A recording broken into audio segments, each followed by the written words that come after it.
I don't remember anybody that didn't keep kosher then. I really don't. Time we had to pick our chickens and make our own meats and chickens kosher.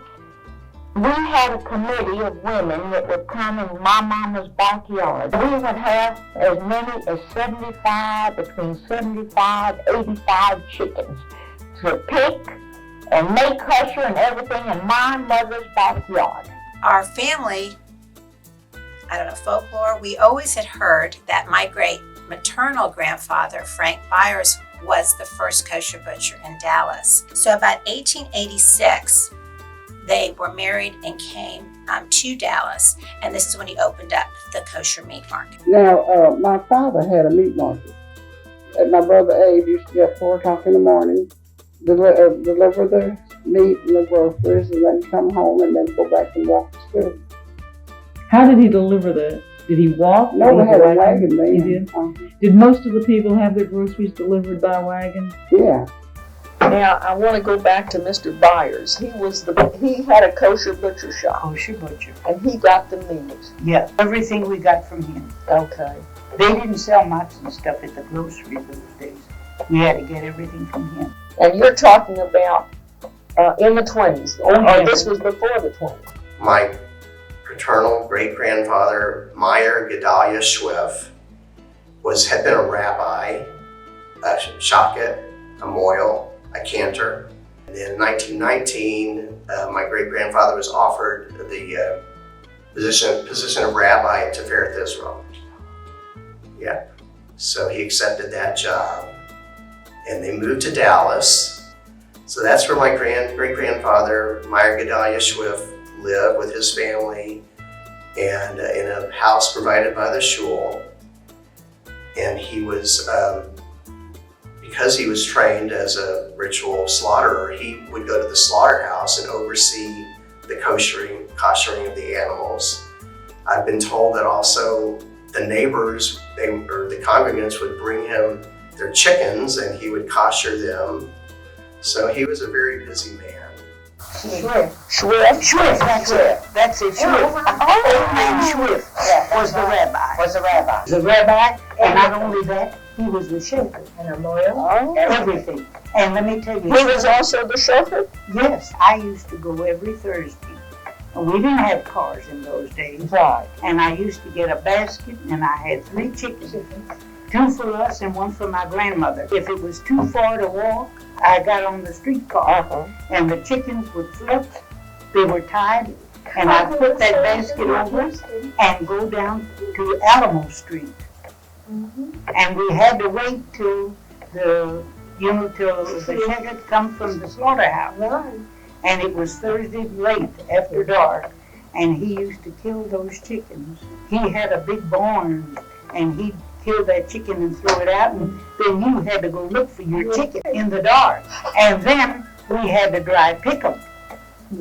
And if you think we didn't get lousy, pardon the expression, I had to pick those 3 chickens, then I put them back in the basket that I had, and I went back home on the streetcar. Oh, sure.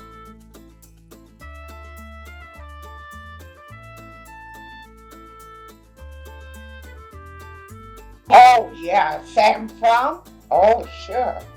And then I remember Golden, when I lived in South Dallas. It was Golden. And I think there was Ibbenson later opened the Kosher. But most of the time was Sam Frum. The old man Frum used to come to the house for 15 cents. Or was it 10 cents, and check the chicken.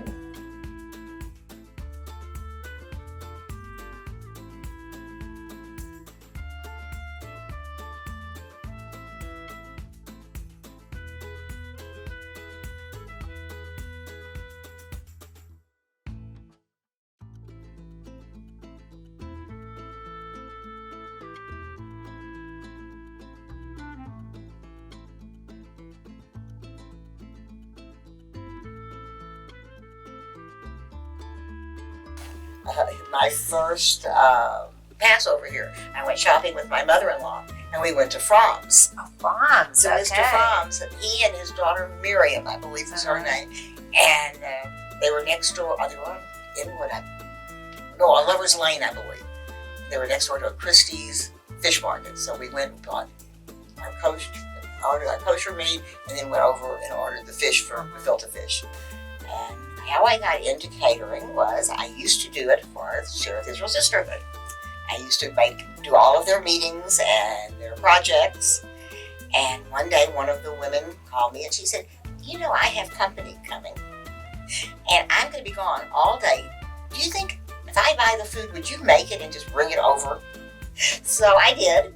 And from there, I went into business, because from there I got several other people who wanted to know if I would do it for them. Well, I was told one night that there were 3 ladies, they were called them caterists.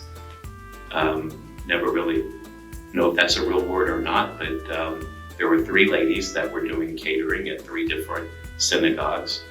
Temple Emmanuel was Naomi Scherp, and at Tiferet Israel was Miss Bertha Spiritus, and at Sheriff Israel was Zella Sobel. And so the 3 ladies I found out later went to all 3 synagogues, but they kind of based everything out of each of those synagogues.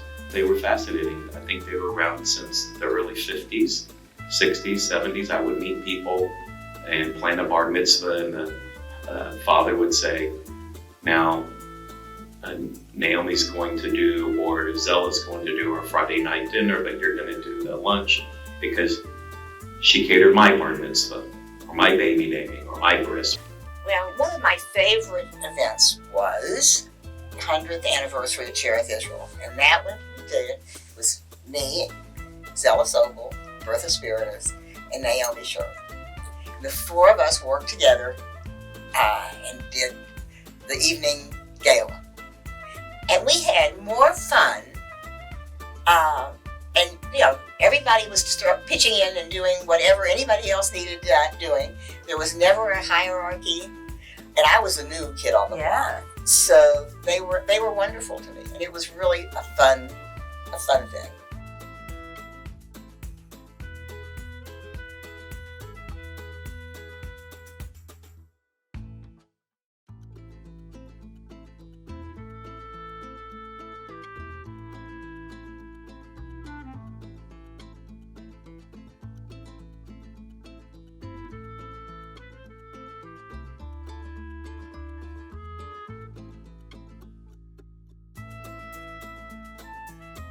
So in the summer of '88, that's when I started with Dallas Kosher.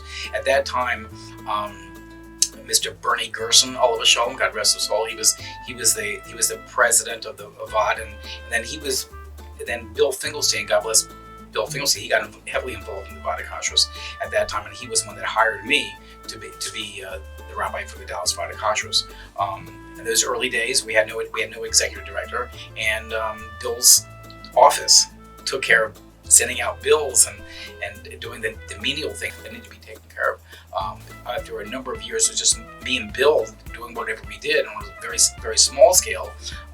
Dallas Avad Kosher hired Rabbi Sholi Klein, and even prior to him being hired, Jerry Finkelstein came on board as the executive director for many years. Well, we went from a very large board of community engaging everyone at every synagogue and every school, but it was not a manageable situation because we really needed to get down to business.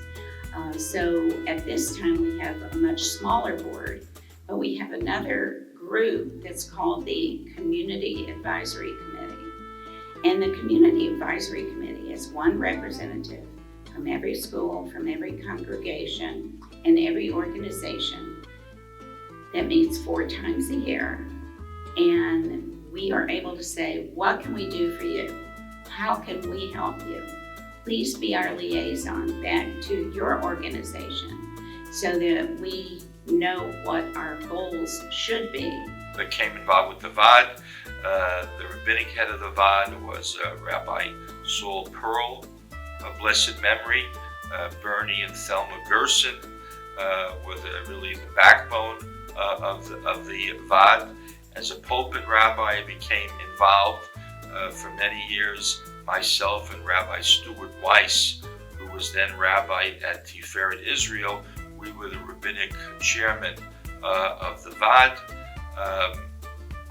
We had Kosher Bakery, Preisler's Bakery, which was at Preston and LBJ. We had a kosher butcher, Reichman's, which was a little further north, I think Campbell and Coit area. And there were a couple of other supermarkets. That time Neiman Marcus had a kosher bakery. And there was also kosher catering done at hotels for people making weddings and bat mitzvahs, etc. And over the years, the Vaad grew as the community grew, as the need and requests for kosher food grew. Today, virtually every Jewish organization that has a fundraiser or a banquet hosts only kosher food.